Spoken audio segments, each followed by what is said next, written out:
Yang kedua, kita bersyukur kepada Allah sebab kita dijadikan umat Nabi Muhammad SAW.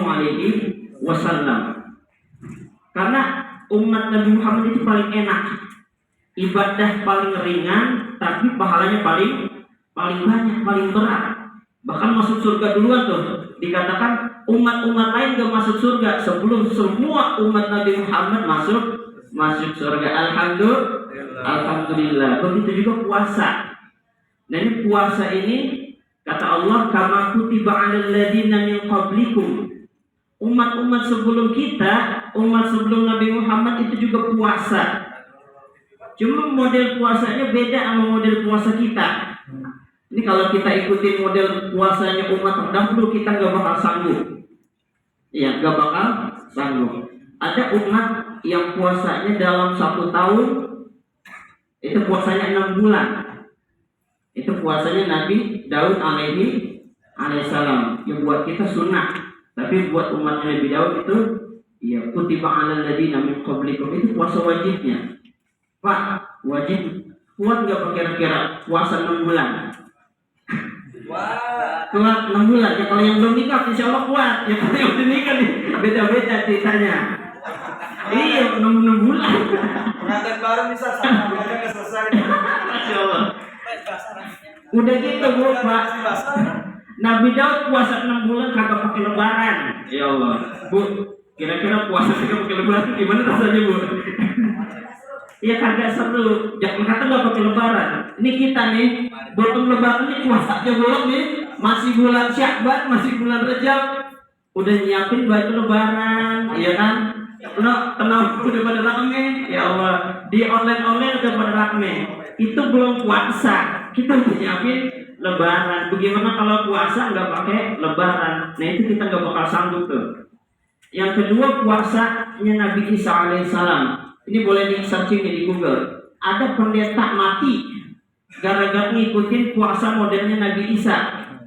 Bagaimana puasa modelnya Nabi Isa? Puasanya Nabi Isa itu 40 hari 40 malam, kagak makan kagak minum. Tuh. Sanggup kita puasa gitu? Nggak bakal sanggup. Iya. Seharian aja kita habis buka puasa, malamnya balas dendam. udah betul aja Bang. Wah, udah makan segala macam dah tuh. Iya. Nih Bang Yusuf aja pengalaman nih. Ya begitu. Itu kita nggak bakal sanggup puasa model-model umat-umat terdahulu. Maka alhamdulillah kita dijadikan umat Nabi Muhammad SAW. Dulu umat awal disyariatkannya puasa, itu puasa nggak model kayak kita.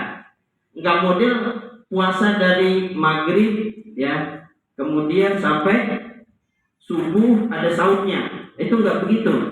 Ya, ada 3 tahapan sebetulnya.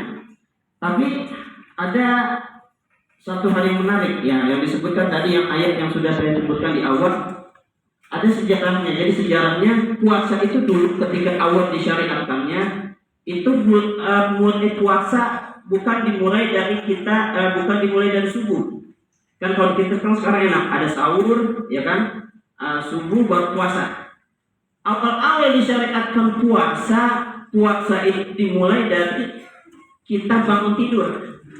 Ibarat kita udah tidur malam nih, kita bangun, walaupun bangunnya tengah malam misalnya, kita bangun tengah malam itu udah gak boleh makan, gak boleh minum, gak boleh melakukan hal-hal yang membatalkan puasa. Udah mulai kita puasa.